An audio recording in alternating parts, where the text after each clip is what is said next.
Welcome to another episode of Slender Sends. Some new boulders by the route setters at core climbing on the Gold Coast with a couple left over from the competition. Stick around to the end to see those. Starting off with the green traverse, probably a V1. The variety of holds provide a myriad of solutions. Can see I hesitate with the right foot plant. Old injuries, you know how it is. It's possible to do the entire climb statically, but the tension was a bit much for me. So short, explosive movements to great holds was the method of choice.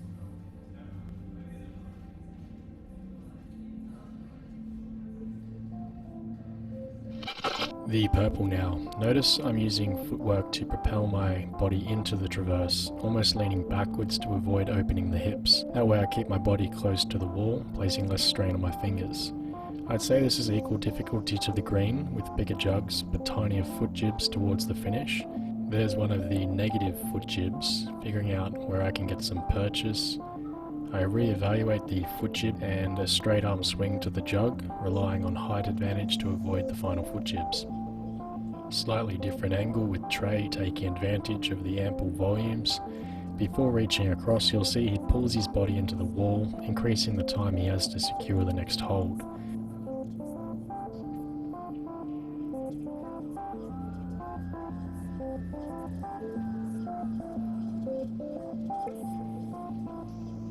Jumps into a Gaston with a right flag, raising his right foot with a flag so he can cross over to the next jug, match the pinch, attempting to secure a foot on the tiny jibs, lowering his weight under the jug and slowly putting pressure on the left foot so he can reach the end.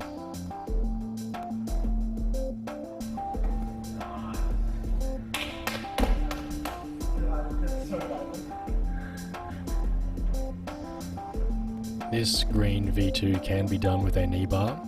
I didn't think of it at the time and opted for the slope of volume combo before performing what you would call a hybrid crab walking mantle.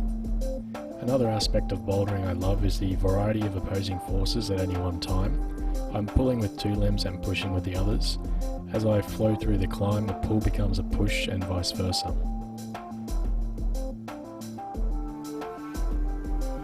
Bit trickier this one, maybe a 3 or a 4.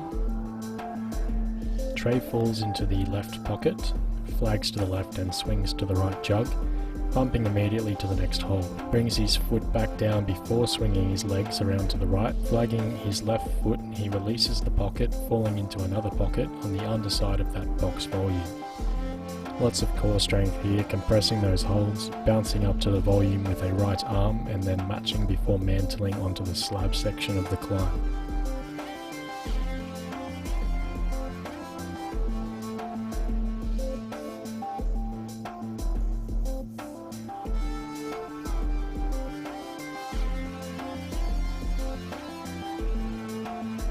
Trai reaches out to the big dish, gradually lowering his hips on it in order to reach the final hold.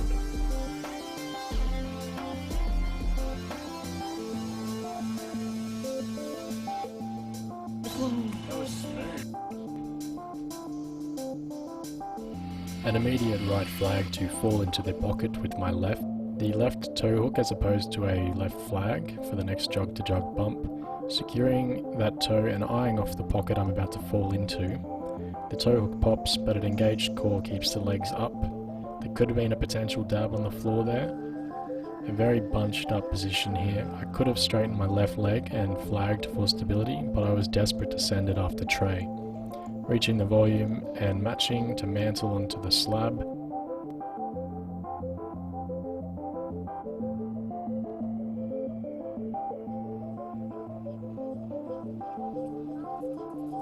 Reaching that dish, I was half expecting to land a knee bar between the volumes.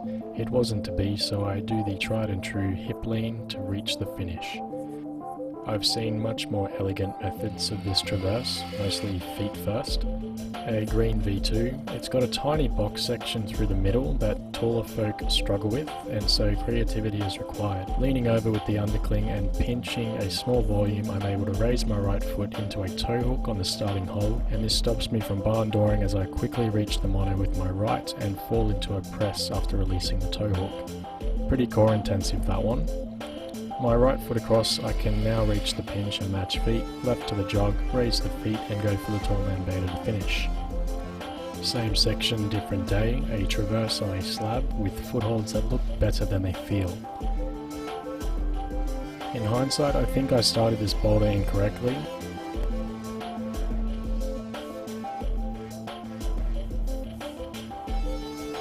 Establishing the lunge grants reach to the far side of the undercling so I can match feet and reach the next foothold.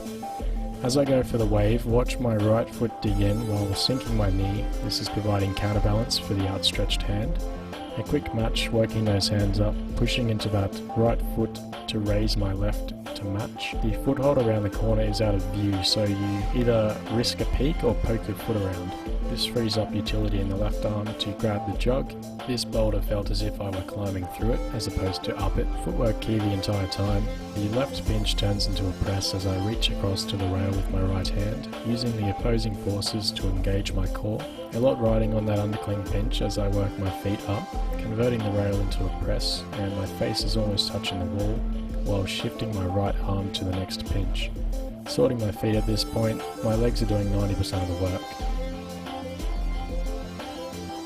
Opting to go statically to the final edge. Great boulder. Overhang to slab and back to overhang, starting in a Gaston and flagging my left foot to assist, reaching the right edge, working my feet across with a low flag to prevent swinging off as I go for the undercling. More flagging could be done here, but apparently my core was in great form this particular day. Still heavily relying on footwork over the edge onto the slab. These minute adjustments lessen the swing when going for a quick move with the hands. It'll increase your endurance on technical climbs such as this one. You can see the final foothold around the corner to the left, so dropping my left leg is an anticipation of shifting my weight back onto the overhung section of the boulder. Shout out to Miguel Climbs, we got a knee bar start. The first sloper he went to is mainly to bump into the side pull, and the left heel hook allows him to reach over to the next side pull. Dynamically goes into a Gaston, placing his foot on the precarious sloper, moving his center of gravity now to the right, raises a foot and bumps up his left hand, now working his center of gravity back towards the center in anticipation of the next Gaston, raising his right foot and he can secure the top. I actually felt uncomfortable with the knee bar, so I sort of hug it with my inner thigh. Bump through the sloper to the side pull, raising my left foot and slowly reaching the next side pull. Statically going to the first Gaston, burning lots of energy here trying to keep my feet on the wall. A really high left foot propels my weight to the right, falling into a side pull. That right foot flag pushing to the next side pull.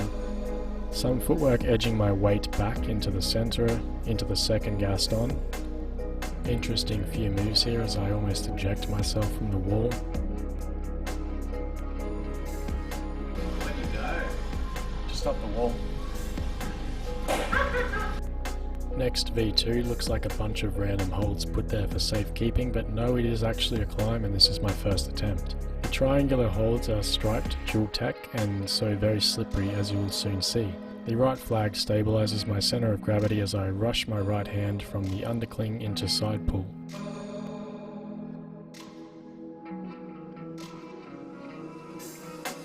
Watch the moss bro. Almost a drop knee with the right and into a Gaston between the edge and the sloper. And a top. Also Trai's first attempt. He's missed one of the starting holds, but we'll forgive him. Going straight for the sloper, a smarter man than I.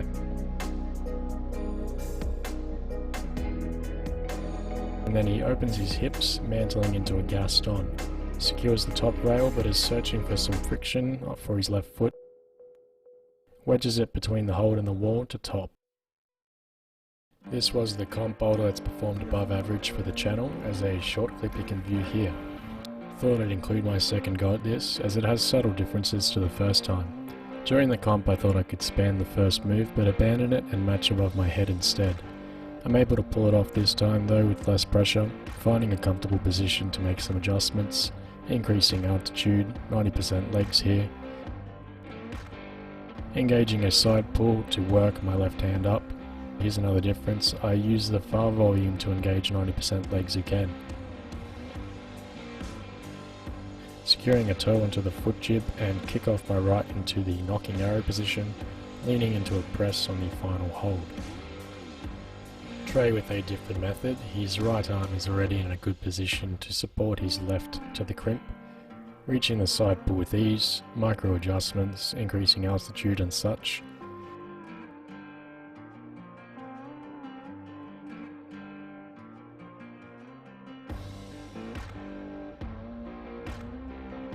Reaching the next rail, he opts to raise his left leg into that comfortable position,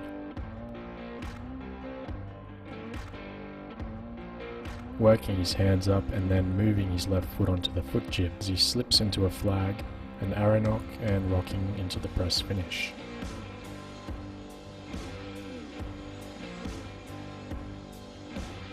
Okay, the last boulder was either semi-finals or finals for the competition, which I was far away from qualifying for.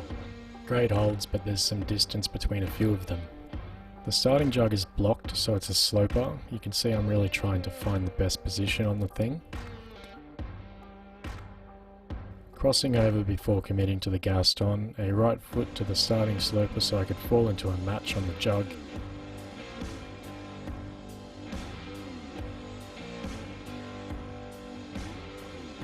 Landing in this position initially would have been helpful.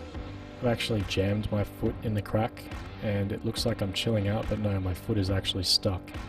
I want to take it out for this flag before going up to the next jug, crossing my feet so I can walk to the finish. That knee placement is more likely psychological support, but may have prevented a swing when matching.